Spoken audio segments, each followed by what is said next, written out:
Welcome to ತಿರುವತ್ತರ ಆಯ್ತು. ಇವತ್ತಿನ ತಮ್ಮನೇಲಿ ನೋಡಿ ನಿಮಗೆಲ್ಲ ಗೊತ್ತಾಗಿರ್ಬೋದು. ಇವತ್ತು ನಾನು ಯಾವುದ್ರ ಬಗ್ಗೆ ಮಾತಾಡ್ತೀನಿ ಅಂತ. ಅದು ಇವತ್ತು ನಾನು ಎಕ್ಸಾಮ್ OMR ಆನ್ಸರ್ ಬುಕ್ಲೆಟ್ ಬಗ್ಗೆ ಮಾಹಿತಿ ನೀಡ್ತಾ ಇದ್ದೀನಿ.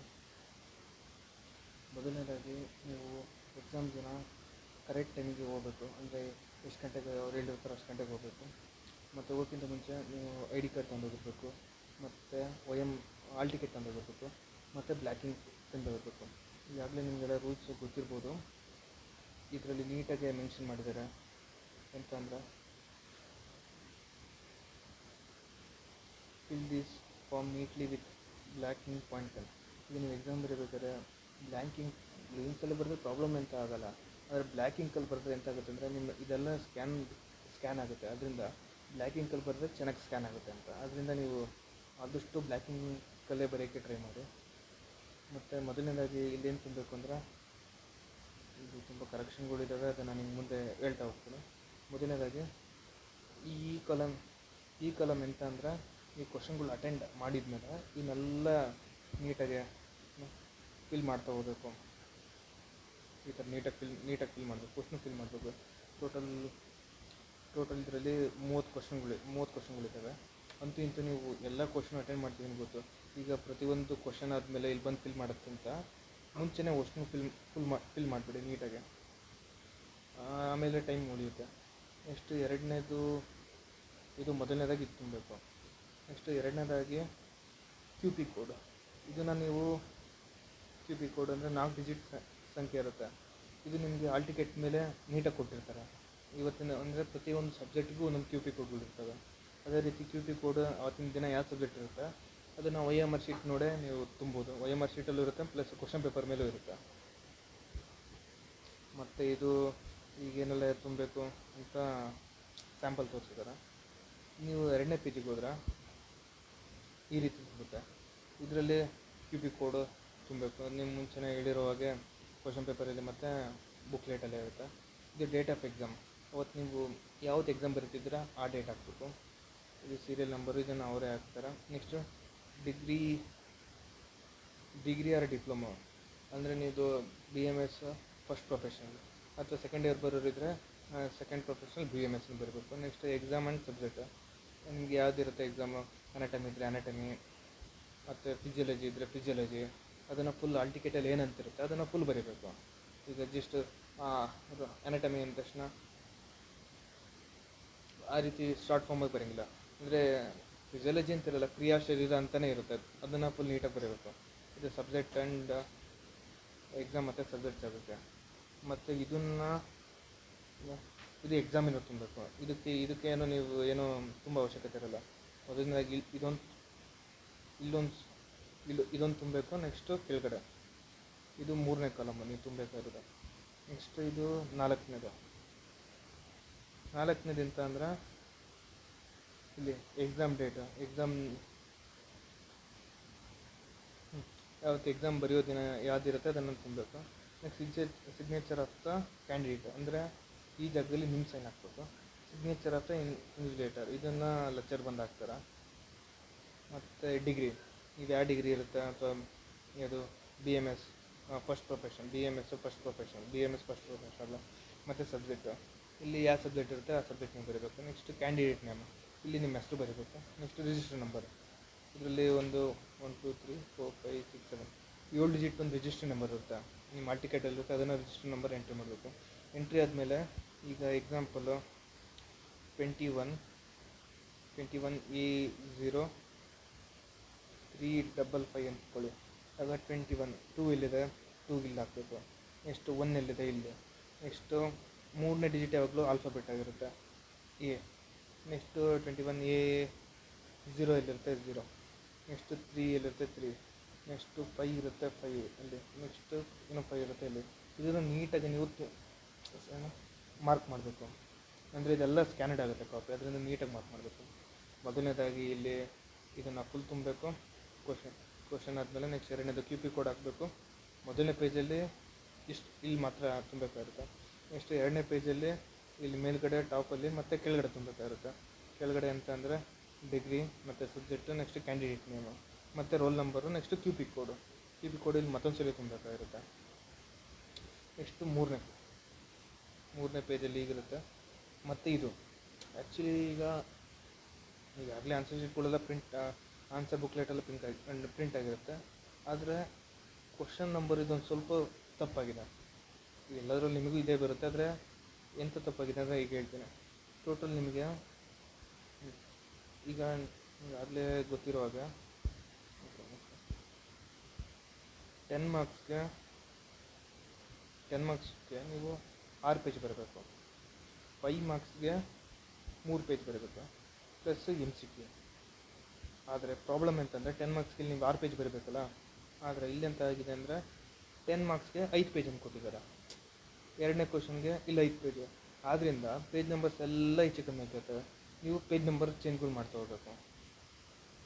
ಇಲ್ಲಿ ಕೊಟ್ಟಿದ್ದೇನೆ ಟೋಟಲು 50 ಪೇಜ್ ಇರುತ್ತೆ. 50 ಪೇಜಲ್ಲಿ 1 to 6 ಫಸ್ಟ್ ಕ್ವಶನ್ನು, 6, 7 to 12 ಇಲ್ಲಿ ಕ್ವಶನ್. ಪೇಜ್ ನಂಬರ್ ತಪ್ಪಾಗಿರ್ತವೆ, ಪೇಜ್ ನಂಬರ್ ಎಲ್ಲ ಸರಿ ಮಾಡಬೇಕು.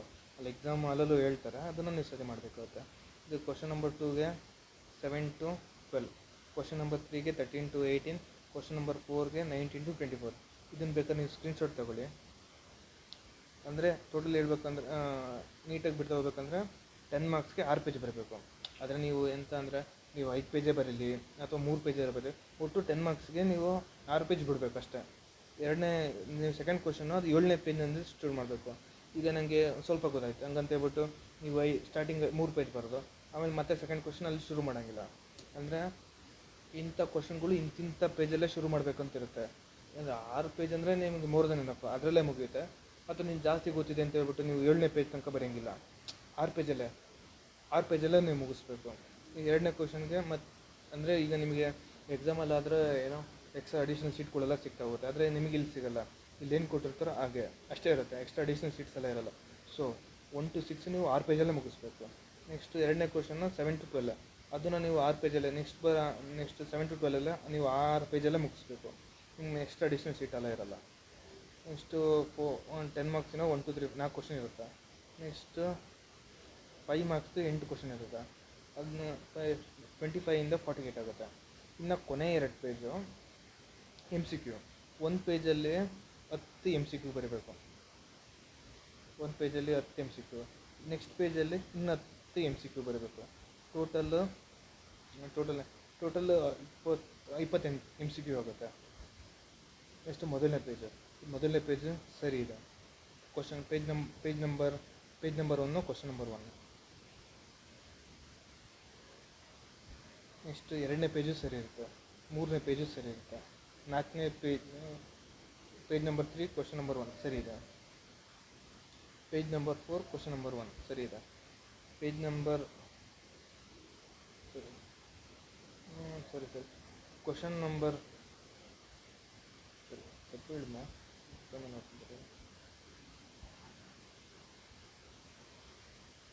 Question number 1 page number 1 okay.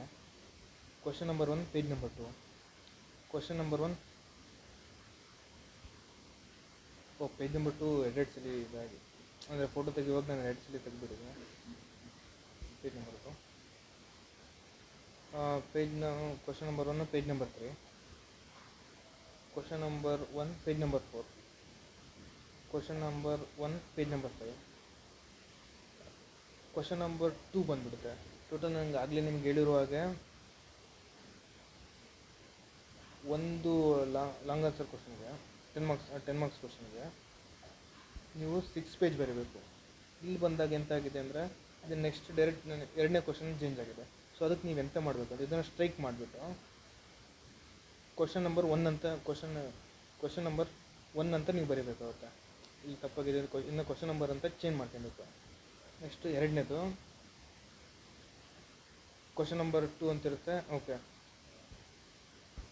ಈಗಾಗಲೇ ಹೇಳಿರುವಾಗ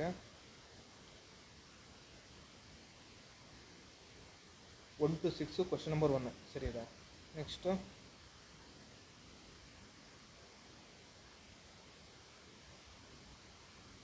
1 to 6 ಕ್ವಶನ್ ನಂಬರ್ 1 ಆಯಿತು. ನೆಕ್ಸ್ಟ್ 7ಇಂದ ನೆಕ್ಸ್ಟ್ ಪ್ಲಸ್ 6 ಅಂದರೆ 12 ತನಕ ಕ್ವಶನ್ ನಂಬರ್ 2 ಆಗಿರುತ್ತೆ. ಇದೇ ರೀತಿ ನೀವು ಮಾಡ್ತಾ ಹೋಗಬೇಕು. ಇದೇ ರೀತಿ ನೀವು ಅಂದರೆ ನೀವು ಎಕ್ಸಾಮ್ ಕೊಟ್ಟ ತಕ್ಷಣ ನೀವು ಮೊದಲನೇದಾಗಿ ಅಂತ ಈಗ ಆನ್ಸರ್ ಶೀಟ್ ಚೆಕ್ ಮಾಡಿ. ಅದು ನೀಟಾಗಿ ಪ್ರಿಂಟ್ ಆಗಿದೆ ಇಲ್ವಾ, ನೀಟಾಗಿ ಸ್ಟಿಚ್ ಆಗಿದೆಯಲ್ವಾ, ಅದು ನೋಡಾದ್ಮೇಲೆ ಎಕ್ಸಾಮ್ ಸ್ಟಾರ್ಟ್ ಆಗೋಕ್ಕಿಂತ ಇವನ್ನೆಲ್ಲ ಮುಂಚೆನೇ ಮಾಡಬೇಕು. ಈಗ ನಿಮ್ಗೆ ಆಗಲೇ ಸ್ಟಾರ್ಟಿಂಗ್ ನಿಮ್ಗೆ ಹೇಳೋರು ಹಾಗೆ ಹೇಳಿದ್ನಲ್ಲ, 10 ಮಾರ್ಕ್ಸ್ಗೆ 10 ಮಾರ್ಕ್ಸ್ಗೆ 6 ಪೇಜು, 5 ಮಾರ್ಕ್ಸ್ಗೆ 3 ಪೇಜು. ಇದನ್ನು ಕ್ವಶನ್ ನಂಬರ್ ಈ ಮುಂಚೆನೇ ಹಾಕೊಂಬಿಟ್ರೆ ಆಮೇಲೆ ನೀವು ಬರಿತಾ ಹೋಗ್ಬೋದು. ಇದು ಸ್ಯಾಂಪಲ್ ಕಾಪಿ. ಸುಮ್ಮನೆ ಇದು ರಫಾಗಿ ವರ್ಕ್ ಮಾಡಿರೋದು ಅಷ್ಟೇ. ನೆಕ್ಸ್ಟ್ ಇಲ್ಲಿ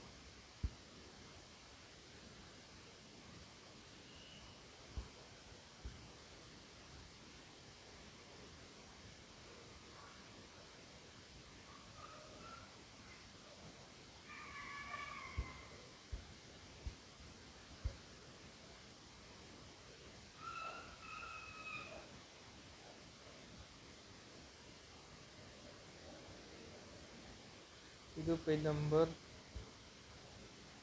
48, ಕ್ವಶನ್ ನಂಬರ್ 12. ಟೋಟಲ್ ಇದು 5 ಮಾರ್ಕ್ಸಿಂದು 8th ಕ್ವಶನ್, ಅಂದರೆ ಕ್ವಶನ್ ನಂಬರ್ 12 ಆಗಿರುತ್ತೆ. ಇದನ್ನು ಕ್ವಶನ್ ನಂಬರ್ ಸ್ಟ್ರೈಕ್ ಮಾಡಿ ನೋಡಿ ಇಷ್ಟ. ನೆಕ್ಸ್ಟು ಪೇಜ್ ನಂಬರ್ 49ಅಲ್ಲಿ ಕ್ವಶನ್ ನಂಬರ್ 21 ಅಂತಿದೆ. ಇದನ್ನು ನೀವು ಸ್ಟ್ರೈಕ್ ಮಾಡಿಬಿಟ್ಟು ಕ್ವಶನ್ ನಂಬರ್ 13 to 22 ಇದು MCQ ಇರುತ್ತೆ, MCQ ಬರಬೇಕು. ಮತ್ತು ಇಲ್ಲಿ ಸ್ಪೇಸ್ ಉಳಿದು ಅಂತ ಹೇಳ್ಬಿಟ್ಟು ಮತ್ತೆ 23 ಹಂಗೆಲ್ಲ ಬರೆಯೋಕ್ಕೆ ಹೋಗಬೇಡಿ. ಅಂದರೆ ಈ 49 ಪೇಜಲ್ಲಿ 10 MCQ ಅಷ್ಟೇ. ನೆಕ್ಸ್ಟ್ ಪೇಜಲ್ಲಿ ಪೇಜ್ ನಂಬರ್ 50ಅಲ್ಲಿ ಇದನ್ನು ಕ್ವಶನ್ ನಂಬರ್ ಸ್ಟ್ರೈಕ್ ಮಾಡಬೇಕು. ಸ್ಟ್ರೈಕ್ ಮಾಡಿಬಿಟ್ಟು 23 to 32 ಇಲ್ಲಿ ನೆಕ್ಸ್ಟ್ ಇನ್ನು ಮಿಕ್ಕಿದ 10 MCQಗಳು ಇಲ್ಲಿ ಬರೀಬೇಕು ಇಷ್ಟ. ಐ ಹೋಪ್ ನಿಮಗೆಲ್ರಿಗೂ ಅರ್ಥ ಆಗಿದೆ ಅಂದ್ಕೊತೀನಿ. ಹಂಗೇನಾರ ಅರ್ಥ ಆಗಿಲ್ಲ ಅಂದರೆ ನನ್ನ ಇನ್ಸ್ಟಾಗ್ರಾಮ್ ಪೇಜ್ ಜೊತೆ ಅಥವಾ ನಾನು ವಾಟ್ಸಪ್ಪಲ್ಲೇ ನಂಗೆ ಮೆಸೇಜ್ ಮಾಡಿ, ನಾನು ನಿಮಗೆ ಕ್ಲಾರಿಫೈ ಕೊಡ್ತೀನಿ. ಇಷ್ಟೇ. ಈಗ ಪ್ರಾಬ್ಲಮ್ ಎಂತಾಗಿದೆ ಅಂದರೆ ನಿಮಗೆ ಹೇಳಿರೋಗೆ ಸ್ಟಾರ್ಟಿಂಗ್ ನಿಮಗೆಲ್ಲ ಗೊತ್ತಾಗುತ್ತೆ. ಎರಡನೇದಾಗಿ ಇದೆ ನೋಡಿ ಪ್ರಾಬ್ಲಮ್ಮು. ಇವರು ಇದು ಆನ್ಸರ್ ಶೀಟಲ್ಲಿ ಮುಂಚೆ ಪ್ರಿಂಟಾಗೇ ಬಂದಿರುತ್ತೆ. ಎಂತ ಅಂದರೆ 10 ಮಾರ್ಕ್ಸ್ ಕ್ವಶನ್ಗಳಿಗೆಲ್ಲ 5 ಪೇಜ್ ಬಿಡ್ತಾ ಹೋಗಿದ್ದಾರೆ. ಆದರೆ ನೀವು ಅದನ್ನು ಚೇಂಜ್ ಮಾಡ್ಕೊಂಡು 6 ಪೇಜ್, 10 ಮಾರ್ಕ್ಸ್ನ 6 ಪೇಜು ಬರಿತಾ ಹೋಗಬೇಕು. Okay, thank you.